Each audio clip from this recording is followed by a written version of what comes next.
Mary, I've been researching and preparing for our paddling trip, and it's clear that having the right equipment is crucial for a safe and enjoyable experience. Absolutely, Tom. I've heard too many stories of trips gone wrong due to inadequate or improper equipment. We must make sure we have everything we need. That's right. Equipment includes our personal gear, safety items like ropes and throw bags, and of course, the watercraft we'll be using, whether it's a raft, canoe, or kayak.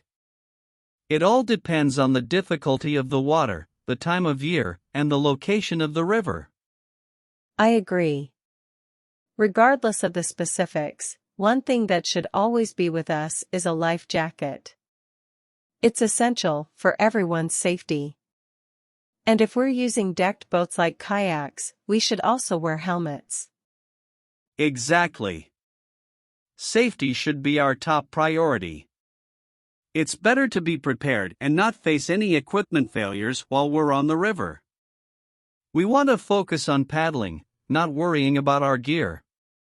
Some people enjoy preparing for the trip almost as much as the paddling itself. They spend hours outfitting their boats and patching gear during winter evenings. Oh, those equipment enthusiasts. They seem to have every gadget imaginable, even if they'll never use them.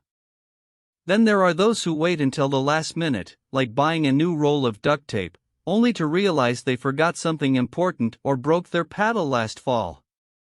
Haha, true. But as much as we enjoy the preparation process, we must remember that no equipment can replace experience, skill, and judgment. We need to become proficient with the gear we choose to carry.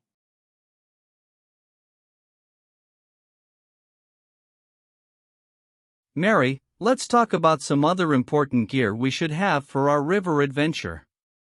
One essential item is a tow belt. It's worn around the waist and has a quick release device. We can use a short line with a carabiner to tow boats or perform rescues. Some tow belts even have a throw rope included, serving a dual purpose. That sounds convenient, especially if we need to switch boats frequently. Safety should always be our priority. Speaking of safety, helmets are a must for decked boaters like us. It's also recommended for rafters and canoeists on difficult rivers. We should invest in helmets that provide protection not only for the top of our heads, but also for our temples and the back. Some paddlers even add face guards for additional safety. Absolutely, Mary. Helmets can prevent serious head injuries, and with the rising incidence of broken noses and lost teeth, face guards are becoming more popular. Another versatile tool we should have is a carabiner. It's a multipurpose river tool that can secure gear, substitute for a pulley, and assist in rescues. We should each carry at least one, if not two carabiners. It's better to have extras in case of complex rescue situations. Good point. When selecting carabiners, we should opt for lightweight aluminum alloy ones that won't rust. Some carabiners have a locking device on the gate, which is a valuable safety feature. However, we need to be cautious about sand clogging the gate. If the lock jams, a prusik loop can help release it. Alternatively, we can use two non-locking carabiners clipped in opposite directions.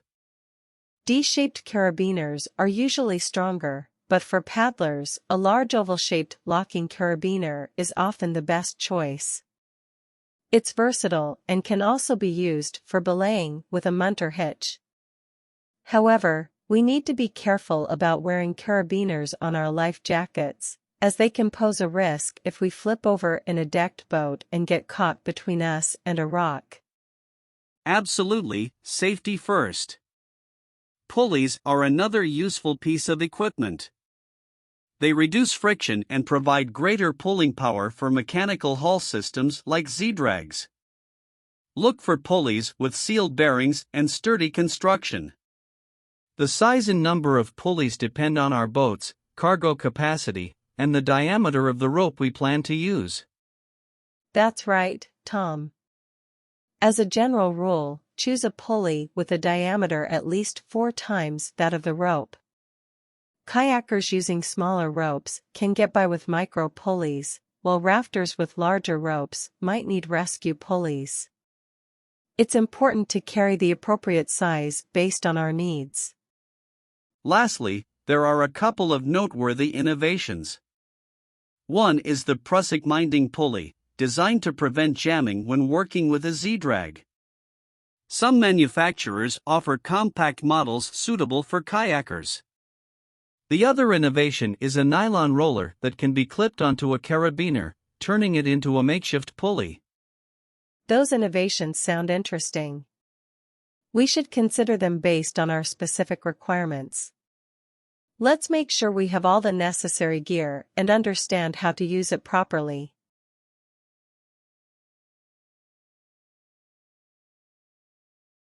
Mary, let's talk about some additional tools and gear we should have in case of rescue situations. One useful item is a pulley bag. It attaches to the rescuer's end of a throw bag rope and holds pulleys, carabiners, prusiks, and other gear. When not in use, it fits inside the throw bag, making it easily accessible in emergencies. That's a clever solution for keeping our rescue gear organized. Speaking of rescue gear, the prusik knot is invaluable. It's a mountaineering hitch designed to cinch on a hull line under tension. Boaters often refer to both the knot and the pre-tied loop of cord as a prusik. It's useful for quick tie-offs, anchor ties, hitching systems, and Z-drags. Prusik cord, usually 5 to 6 feet, 1.5 to 3 meters, of soft lay, 1/4 to 5/16 inch, 6 to 8 millimeters, kernmantle nylon rope, is smaller in diameter than the hull line and typically tied into a loop with a double fisherman's knot. Exactly, Mary.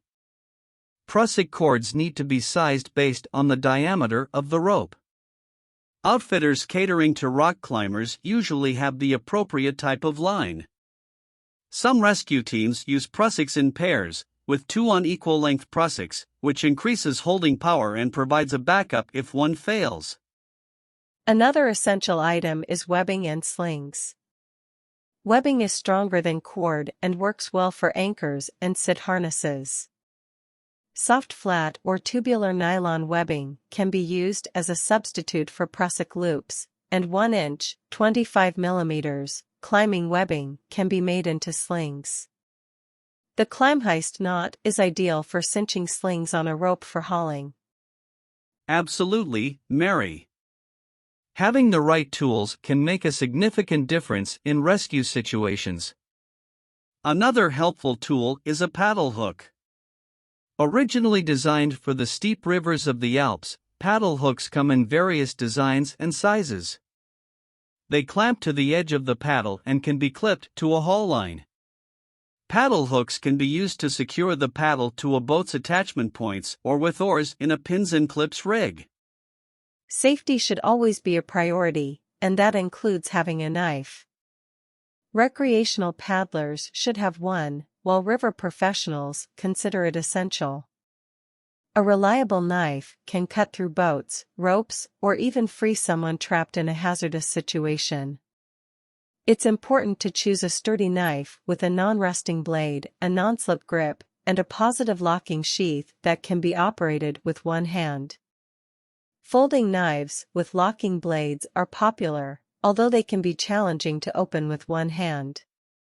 You're right, Mary. Keeping the knife easily accessible is crucial. Many paddlers strap or wear it to their life jackets on the chest, shoulder, or waist. It's important to note that knives can cut through polyethylene plastic used in many whitewater boats, but a thin, sharp blade works best. Pulling the blade at a 45 degrees angle to the cut is essential. Serrated edges are useful for cutting through the triple layer of the cockpit rim. Exactly, Tom. We should consider safety and practicality when selecting our knife. A reliable and well-maintained knife can be a lifesaver in critical situations.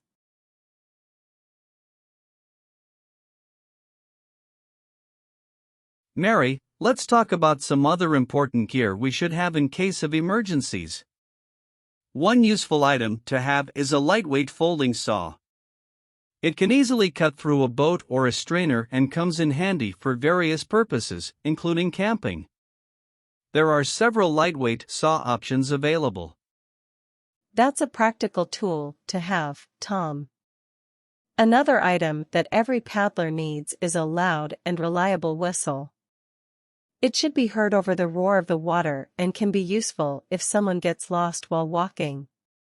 We should choose a whistle without a cork ball that may swell and render the whistle unusable. It's important to attach the whistle to our life jackets so that it's readily available when needed. Absolutely, Mary. Safety includes being prepared for injuries and emergencies. The contents of our first aid kit will vary based on factors such as location, season, duration, and anticipated difficulty of the trip. For popular rivers near well-traveled roads, a simple pouch may be sufficient. However, extended day trips in remote locations or wilderness expeditions require more comprehensive kits that can address serious injuries, illnesses, and reactions such as anaphylactic shock. That's essential information, Tom. Additionally, we should have an emergency kit to handle non-physical injury emergencies. It's a good idea to include a butane lighter or fire-starting kit in case we might be caught out overnight or need to warm a hypothermia victim. If we wear contact lenses or glasses, having an extra set can be crucial. A small space blanket and other items like these can be kept in a waterproof container sewn into our life jackets. Absolutely, Mary. Being prepared for unexpected situations is crucial. Sometimes, we need to improvise on the spot. For example, fishermen once used jumper cables from their cars to rescue someone from a low-head dam. We should be ready to adapt and use available resources in emergency situations. Another important item to discuss is ropes. River ropes can be divided into two main categories: throwing ropes and hauling ropes.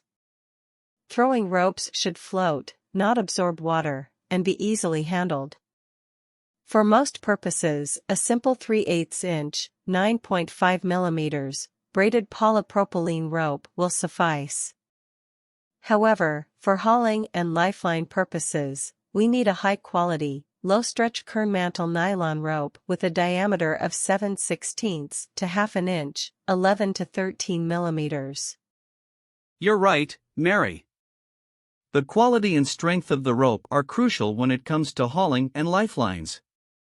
While no single rope is entirely suitable for both purposes, Spectra ropes with low-stretch synthetic cores and polypropylene Kernmantle sheaths have become a popular compromise. They offer a tensile strength of 4,500 pounds, 2,041 kgf, and provide good handling.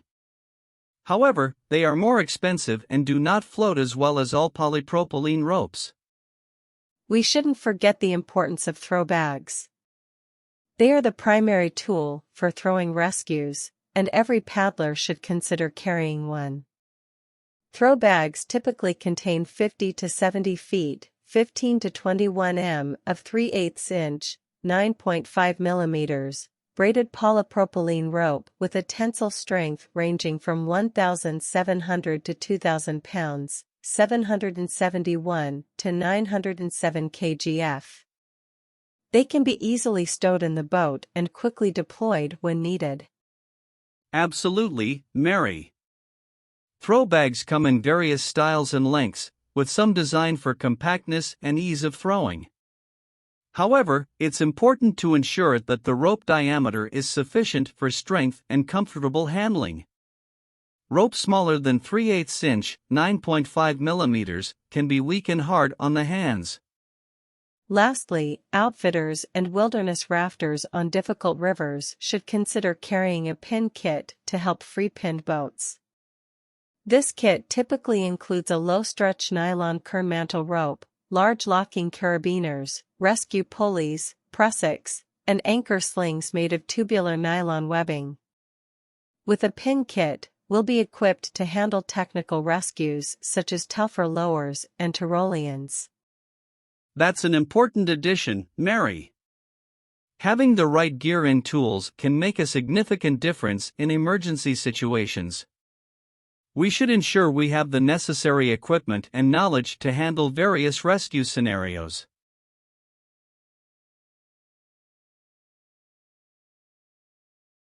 Mary, let's talk about the significance of proper clothing when it comes to safety and comfort on the river.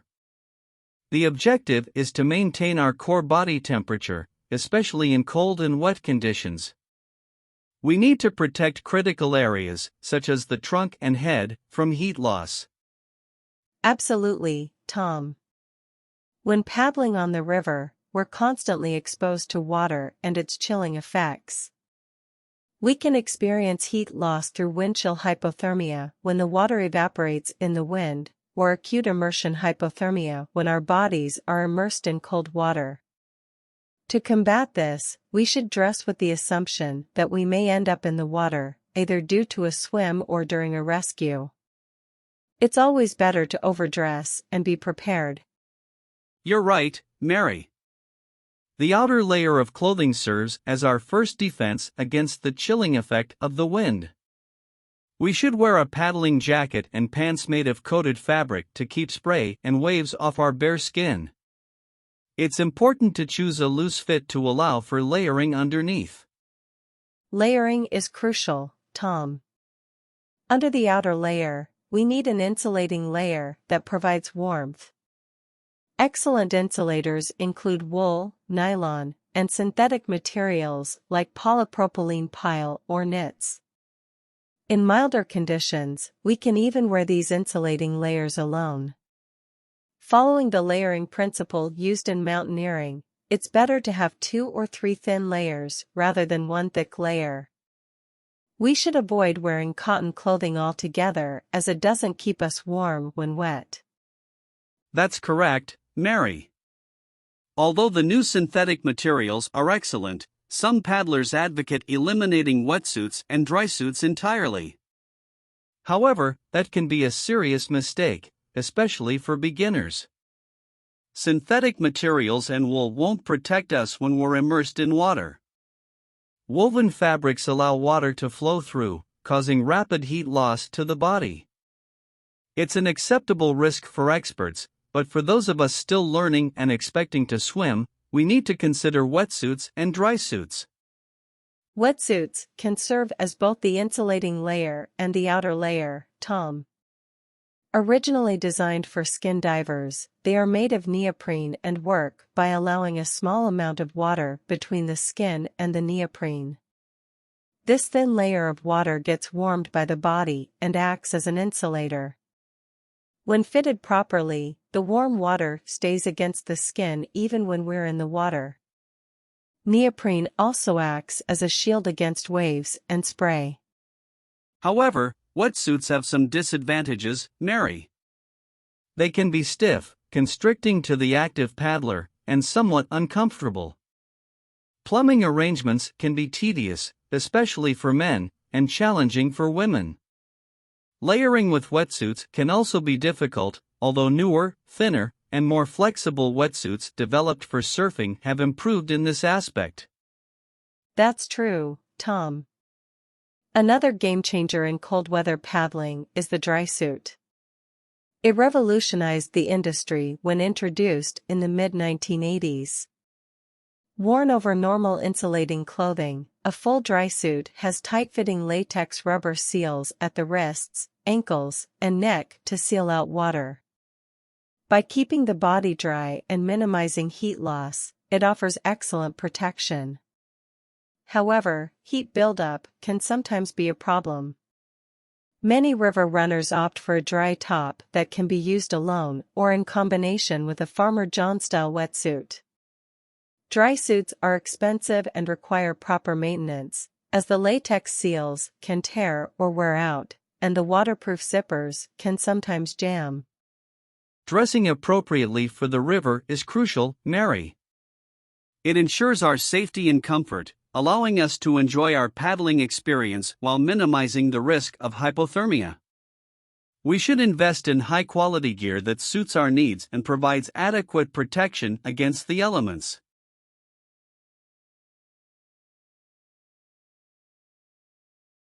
Mary, let's talk about the various types of whitewater river craft available and the safety features to consider when choosing one.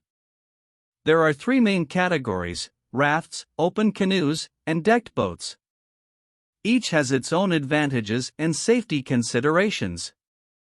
That's right, Tom. When selecting a raft, it's important to look for multiple air chambers, 4 or more, and construction from high-quality materials like neoprene, PVC, or Hypalon. The raft should have an adequate number of securely attached D-rings along the sides for your needs. The handlines along the sides should fit snugly to prevent accidental entanglement. Paddle rafts should also be fitted with foot cups to help people brace. Absolutely, Mary. The size of the raft and the load it carries are crucial factors in determining its capability in different classes of water. It's not just about the length and width of the raft, but also the diameter of the tubes and the upturn of the ends, which affect how much water it takes on. Maneuverability is essential on many rivers, so bigger isn't always better. Don't rely solely on the manufacturer's figures from the raft's data plate, as those are usually for calm water. A reasonable guideline for whitewater load rating is to calculate half the length of the raft plus the guide. Self-bailing rafts have become popular, Tom. They have inflatable floors laced or glued into the tubes, allowing water to run out without the need for manually bailing it. They are easier to unwrap when pinned, as the floor doesn't catch the current as much as in conventional rafts. Self-bailing rafts have made river running safer and less labor-intensive. Catarafts have also gained popularity, particularly in the American West. These craft consist of a frame suspended between two pontoon-like tubes. Since there's no floor or open compartment to fill up, these boats don't have swamping concerns and can handle bigger water than a traditional raft. They're less prone to pinning, and if they do, they're easier to pull off. However, they do provide a wet ride and may have slightly less carrying capacity than a traditional raft. Safety measures should be in place for any raft, especially preparedness for a flip, Tom. It's essential to secure all gear, tying or clipping everything securely into the raft before starting the journey. Lines and throw bags must be secured to prevent entangling swimmers. Flip lines, pre-rigged lines attached to D-rings or a rowing frame, allow a boatman to grab the line, stand on the opposite tube, and flip the raft over in mid-current, even during a rapid. In an or boat, Mary, be mindful not to overcrowd the rowing compartment. Leaving enough space is crucial to avoid injuries if the downstream or hits a rock. Properly secure all cargo, ensuring passengers won't get hurt or trapped by shifting loads. Additionally, on big rivers, consider double or triple rigging rafts. When tied together, the combined mass is less likely to flip or be stopped by a hole. Additional D-rings installed low on the tubes allow the rafts to be securely tied together top and bottom, preventing them from flipping over onto each other. Moving on to decked boats, outfitting them properly is vital for safe paddling, Tom. Outfitting refers to finishing a boat and fitting it to yourself after purchase, but before paddling. Most whitewater kayaks today are made of rotomolded plastic and require internal bracing to prevent deck collapse. This usually involves mounting 3 to 4 inch mini cell foam walls vertically under the bow and stern. The harder the water and the more playing you do, the stronger these walls need to be. Advanced boat designs integrate the walls, seat, and thigh braces into a single rigid unit. Adjustable foot braces provide foot support, although some manufacturers offer bulkhead-type foot braces alongside the standard walls. Some European boat designs differ, Mary. They utilize an adjustable transverse bulkhead under the deck that also acts as a foot brace. This design allows more room for the paddler's legs and ensures they won't move forward if the boat hits an obstruction. Most U.S. boat builders prioritize larger cockpits for easy emergency exits. Ideally, a cockpit should allow a paddler to raise their knees in an emergency. That's correct, Tom. Additional safety features in decked boats include sturdy grab loops on the bow and stern, securely attached for hauling a pinned boat out. The broach loop or security bar offers another point of attachment for a pinned boat, allowing a haul line to pull the front deck up and free an entrapped paddler's legs in the best circumstances. Sit-on-top kayaks and inflatable kayaks are also worth mentioning, Mary. Sit-on-top kayaks eliminate the enclosed deck, reducing the risk of entrapment. The paddler sits on top and holds themselves in with thigh straps. Inflatable kayaks have similar outfitting but feature inflated tubes like a raft. Recent models offer rigidity approaching that of a plastic kayak, enhancing performance. Most high-performance designs are self-bailing and include a foam floor insert for added rigidity. Lastly, let's not forget open canoes, Tom. With new designs, open canoes can now tackle water previously reserved for decked boats. The risk of entrapment is lower, and walls are not necessary as in decked boats. Placing a fixed foam block or horse under the thwarts greatly reduces the danger of a canoe pin or paddler entrapment. Commercially available molded plastic saddles serve a similar purpose.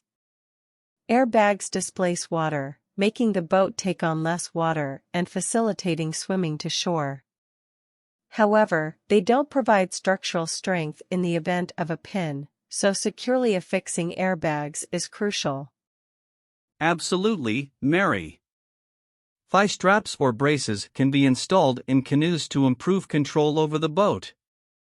Quick-release straps made of wide, stiff materials should be positioned lower down, toward the knees, to prevent snags during a wet exit. End lines, painters, longer than 8 feet (2.5 meters) are unnecessary unless you frequently line your canoe. Store the loose painter under shock cord when not in use. It's also important to periodically check for sharp edges on aluminum gunnels and avoid wooden gunnels or thwarts in serious whitewater as they can break into splinters. Don't forget to have a spare paddle, Tom, but ensure that the hold-down system works effectively. You should be able to retrieve the paddle easily while keeping it secure if the boat overturns. Right, Mary. Choosing the right whitewater river craft is crucial for our safety and enjoyment. We need to consider the specific features, capabilities, and safety aspects of each type of craft to ensure a successful and safe paddling adventure.